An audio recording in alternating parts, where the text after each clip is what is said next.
Something unusual is unfolding in Washington right now, and it isn't being driven by the usual political opponents. What's happening is more unsettling than that. For the first time in a long while, resistance is rising from inside Donald Trump's own party. Not loudly, not through press conferences or viral speeches, but quietly, deliberately, as Republican lawmakers begin pushing back against the power he is trying to hold on to at all costs. Emergency declarations are being floated, war-level language is creeping into public remarks, and behind closed doors, there is a level of anxiety that rarely leaks out of Capitol Hill. Congress, sensing that the moment is slipping towards something irreversible, is beginning to draw lines that were previously left untouched. This is not just another political clash or a headline designed to burn for a day and disappear. It is a real test of whether American power is ultimately governed by law or by the instincts of one man, and what unfolds next could shape how authority works in the United States long after the noise fades, which is why this moment deserves more than a passing glance. Picture Washington late at night, when the city is usually quiet and procedural, but suddenly isn't. Phones light up across Capitol Hill, staffers speak in hushed tones. Senators refresh their screens, rereading messages just to be sure they are interpreting them correctly. The tension isn't coming from Democrats or the media, it's coming from the Oval Office. The President of the United States is furious, and the target of that anger is his own party. For the first time in years, the pressure is not coming from protesters outside the gates, but from within the walls of power itself. History shows that this is where danger often begins, because internal resistance forces leaders to confront limits they prefer to pretend do not exist. Right now, Republicans are pushing back against Donald Trump, and this isn't the familiar spectacle of MAGA infighting or anonymous leaks meant to spook donors. This runs deeper and colder. It strikes at the one thing Trump believes he cannot survive without: unchecked authority. The significance of this revolt is not simply that some supporters feel betrayed by broken promises. Whether those promises involved avoiding new wars, lowering costs of living, or releasing long-teased disclosures that never quite materialized. The deeper issue is that Republican lawmakers themselves are starting to move against the very powers Trump is determined to preserve. When the internal guardrails of a system begin to activate, presidents rarely respond with restraint. They escalate, they dramatize, they declare emergencies. And that pattern is now playing out in real time, as a presidency leans heavily on spectacle and crisis language to shield itself from internal collapse. At the center of this tension is a reality so unsettling that even seasoned Washington figures struggle to say it plainly. The President of the United States has openly entertained the idea of using military force in ways that could drag the country into conflict, not with a distant enemy, but with its own allies. When Senator Chris Murphy laid this out in blunt terms, the impact was immediate, because stripped of branding and bravado, the scenario stops sounding theoretical. It starts sounding dangerous. These statements can no longer be waved away as jokes or exaggerations, because the stakes are too high to dismiss them. Greenland is not an empty square on a real estate map. It is part of Denmark. Denmark is a NATO ally, and NATO's central principle is collective defense. That means any military action against that territory is not symbolic posturing. It creates a legal and strategic nightmare that, in theory, places the United States in direct conflict with Europe. The fact that lawmakers now feel compelled to explain this basic reality to the public says a great deal about how far the conversation has drifted from normal boundaries. No American voter signed up for a presidency that risks armed conflict with allies over land acquisition rhetoric. And yet here the country is, parsing offhand remarks, weighing hypotheticals, and watching members of Trump's own party quietly but firmly try to shut the door before it swings open. Understanding this backlash requires understanding how Trump views the world. He does not process geopolitics through alliances, treaties, or shared security commitments. He sees leverage, property, deals that can be forced if enough pressure is applied. That mindset might succeed in a boardroom, but on the global stage it costs lives. Republican senators understand this. They know that once a president frames military action as a real option, the machinery begins to move, regardless of whether Congress approves. That is why the War Powers Act suddenly became more than a theoretical constitutional debate. It became an emergency brake. And when that brake was pulled, when Republicans joined Democrats to advance a resolution limiting unilateral presidential action, the response from Trump was not persuasion or compromise, it was rage. The reported phone call to Senator Susan Collins was not really about a single vote. It was about something far more jarring, the realization that loyalty has limits. Even within his own party, there are lines that cannot be crossed without resistance. For Trump, that resistance feels existential. His strategy depends on projecting inevitability, strength, and total control. Nothing undermines that faster than members of your own party publicly saying no, especially when the issue at stake involves war, authority, and constitutional boundaries. And this is where the story begins to accelerate, because when Trump meets resistance, he does not retreat. He reframes. He reaches for the language of emergency, not just as a policy tool, but as a political weapon, setting the stage for everything that follows. Faced with pushback from within his own ranks, Trump does what he has always done when challenged. He shifts the frame. He does not slow down or soften his approach. Instead, he escalates, reaching for the language of crisis and urgency, presenting extraordinary measures not merely as policy choices but as necessities demanded by the moment. In this context, the declaration of a national emergency tied to Venezuelan oil assets fits a familiar pattern. It allows him to cast himself as the lone defender of national security, while portraying lawmakers who question him as reckless obstacles standing in the way of American strength. On the surface, the move is presented as decisive leadership. Beneath that surface, however, the reality is far more complicated, involving long timelines, massive corporate interests, uncertain infrastructure, and benefits that would likely flow first to multinational energy companies rather than to ordinary Americans. But complexity has never been the objective. Control has. Emergencies change the rules. They centralize authority, compress debate, and redirect attention away from uncomfortable questions. And few things are more uncomfortable for this administration right now than the growing scrutiny over stalled transparency efforts. Promised disclosures that were supposed to arrive quickly have slowed to a crawl. Documents that were framed as urgent have been delayed. Oversight actions that could have been initiated proactively have instead required bipartisan pressure to move forward at all. When lawmakers like Sheldon Whitehouse begin speaking openly about Inspector General compliance failures and missed timelines, it signals something important, not an accusation, not a conclusion, but concern that the basic processes of accountability are breaking down. And concern is dangerous for an administration that relies on speed, spectacle, and dominance to maintain control of the narrative. Trump's political survival does not depend solely on winning arguments. It depends on exhausting the public, overwhelming the information space, and ensuring that no single controversy receives sustained attention. That is why the Republican revolt, the war powers fight, the emergency declarations, and the stalled disclosures are not separate stories. They are the same story, viewed from different angles. A presidency attempting to outrun accountability by accelerating chaos, and Republicans who once waved everything through are now calculating the cost of silence. They are weighing institutional damage against party loyalty and realizing that if they do not act now, the system they depend on may look unrecognizable later.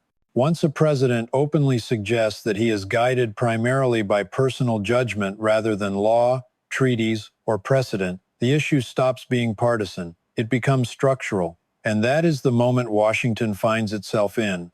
Behind closed doors, Republican lawmakers are asking a question they never expected to ask. Is stopping Trump an act of betrayal or an act of preservation? History does not remember who defended power most loudly. It remembers who intervened when the rules bent past their breaking point.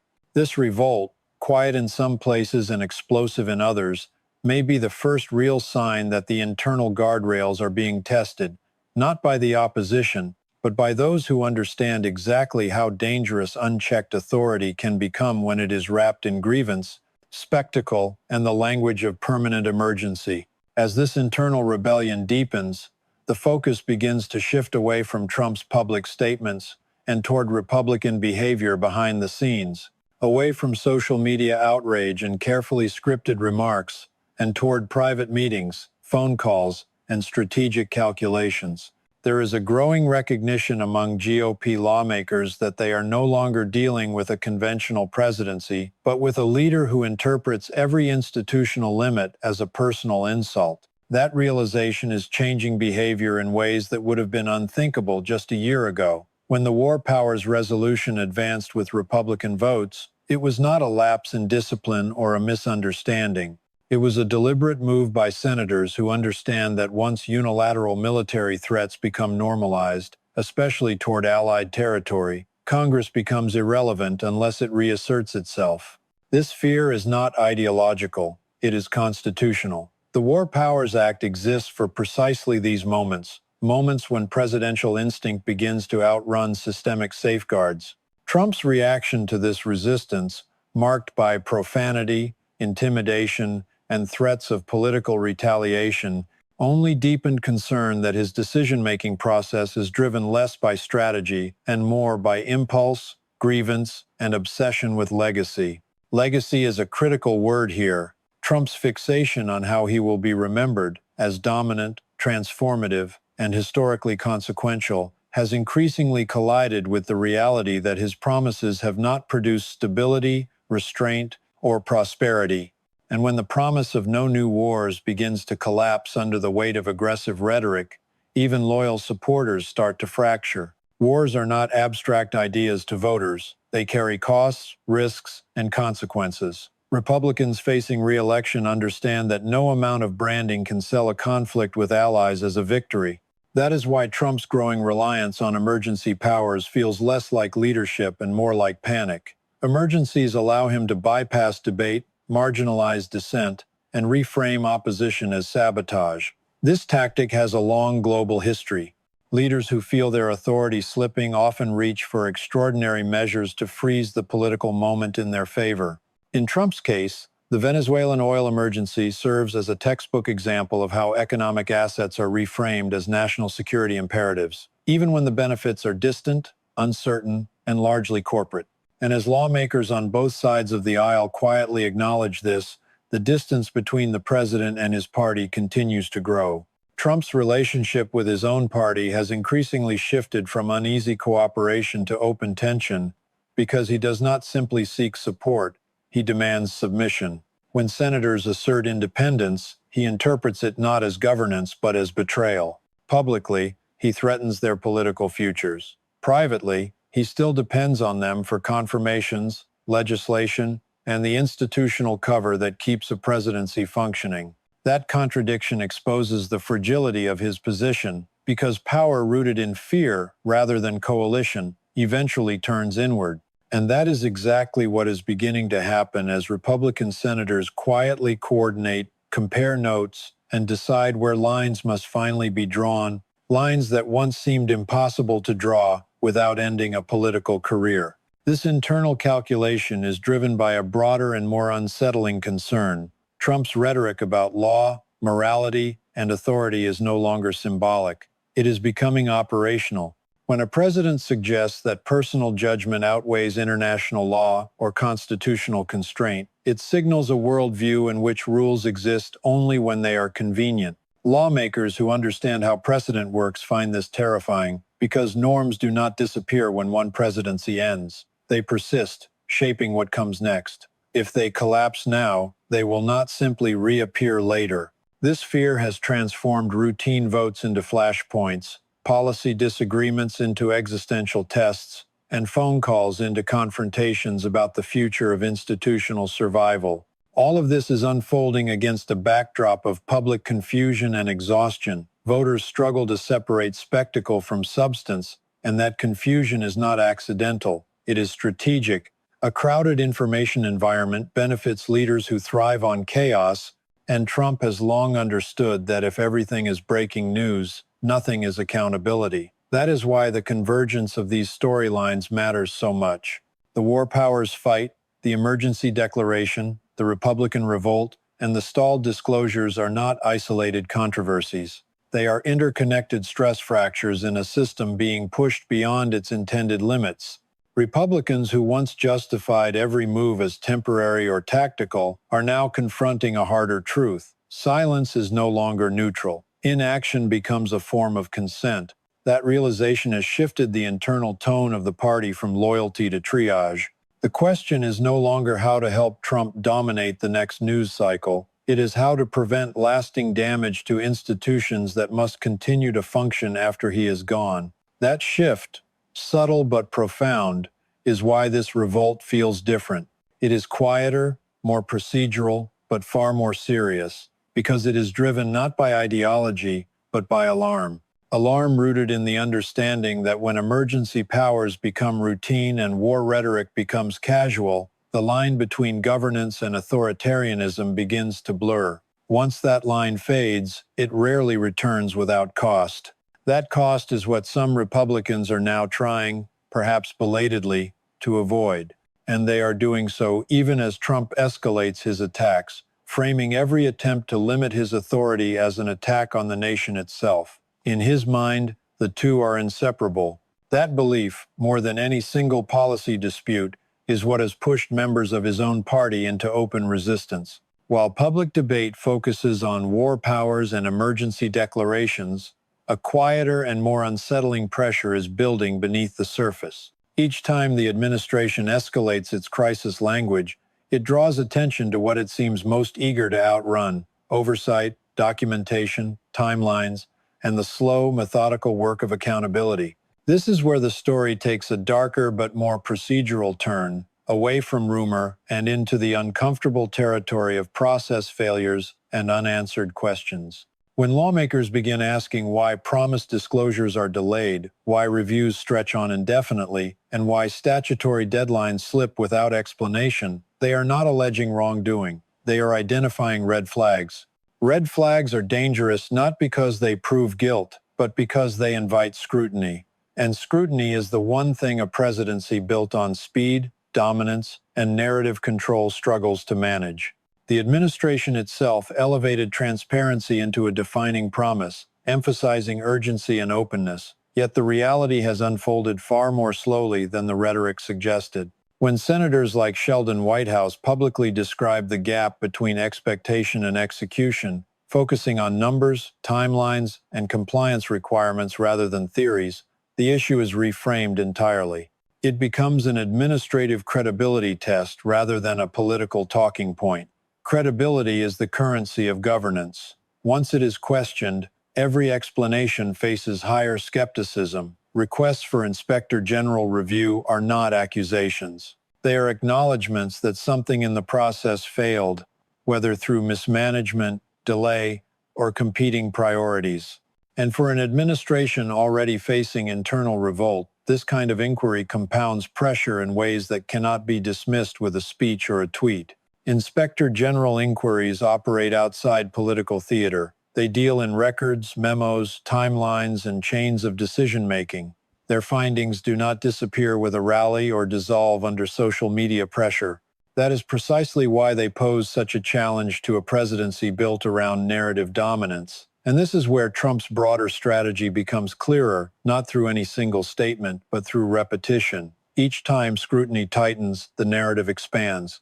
Emergencies are declared. External threats are amplified. Attention shifts from documentation to confrontation, from compliance to control. It is not subtle. It is instinctive. Flood the zone, change the subject, raise the stakes, and hope the public moves on. But Congress is not an audience. It is a co-equal branch of government, and some lawmakers are beginning to behave like it again. Subpoenas are discussed.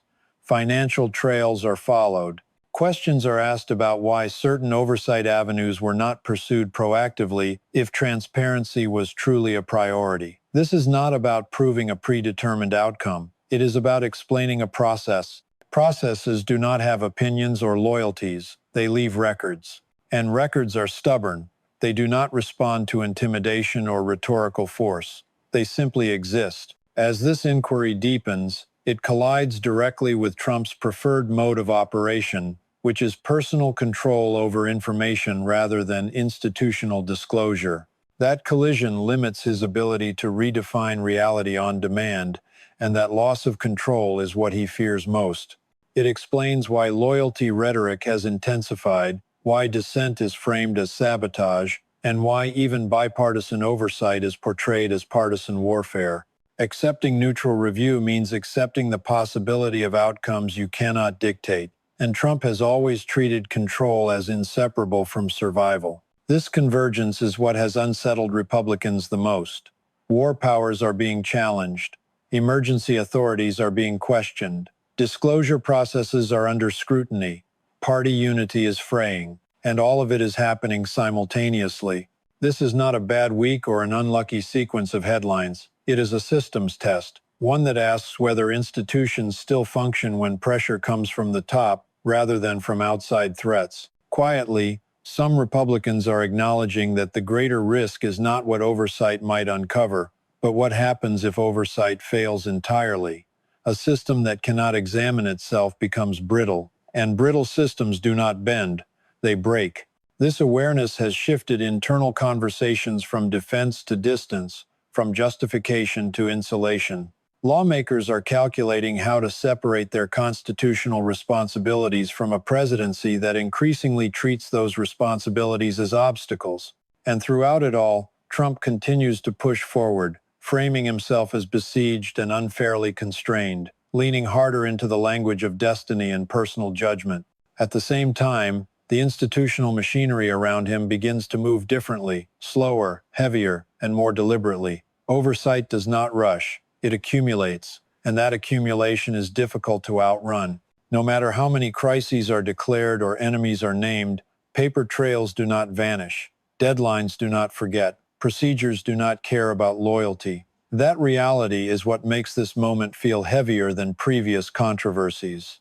It is no longer about what Trump says publicly. It is about what he cannot fully control. For a leader whose authority has always depended on dominating the narrative, the quiet persistence of oversight may be the most destabilizing force he has faced. This is setting the stage for a confrontation that has nothing to do with ideology or elections, but everything to do with whether the institutions of government are still permitted to govern the person at the top. And that is why this story does not hinge on a single vote, a single phone call, or a single emergency declaration. It hinges on whether process still matters when power resists it, whether rules still hold when enforcement becomes inconvenient, and whether lawmakers, particularly those within the president's own party, are willing to endure political risk in defense of systems they may one day desperately need themselves. This is where the story ultimately settles, not in one dramatic vote or a single late-night phone call, and not even in the declaration of another national emergency, but in a reckoning that Republicans, Democrats, and the public can no longer delay. What is unfolding is not simply a clash of personalities or another cycle of outrage designed to dominate the news. It is a stress test of whether American governance still functions when pressure comes from inside the highest office rather than from an external threat. The reason this moment feels heavier, more consequential than previous controversies, is that the resistance is no longer purely partisan. It is institutional, it is procedural, and it is being driven by lawmakers who may disagree fiercely on ideology, but increasingly agree on one uncomfortable truth. Power justified only by personal will, insulated by emergency language, and enforced through intimidation eventually turns against the very system that gives it legitimacy. Republicans understand this, even when they hesitate to say it out loud. They know that shortcuts taken today do not belong to one president forever. They become precedents, and once those precedents exist, they belong to whoever comes next. That realization has transformed quiet unease into cautious action. Votes are being cast not for applause, but for restraint. Oversight requests are framed not as attacks, but as necessities. Distance is being created not out of disloyalty, but out of self-preservation. History is unforgiving to those who confuse silence with neutrality, and more lawmakers are beginning to grasp that lesson in real time. Trump senses this shift, and that awareness explains why his rhetoric has sharpened, why his language has grown more apocalyptic, and why his reliance on emergency powers has intensified. Leaders who feel control slipping rarely slow down. They accelerate. They raise the stakes. They demand loyalty tests and insist that only they can protect the nation from collapse, even as their own actions generate the instability they warn against. That paradox sits at the center of this presidency's final phase. A leader obsessed with legacy, but increasingly constrained by process. A party torn between short-term alignment and long-term survival. And institutions forced to decide whether they will remain performative or functional when it matters most. For those watching from the outside, the temptation is to treat this as just another chapter in a long-running political drama, but that misses the point entirely. The real question is not whether Trump wins the next argument or dominates the next news cycle. It is whether the rules that govern power remain stronger than the individuals who temporarily hold it. That question does not belong to politicians alone. It belongs to voters, to citizens, and to anyone who expects stability rather than spectacle from leadership.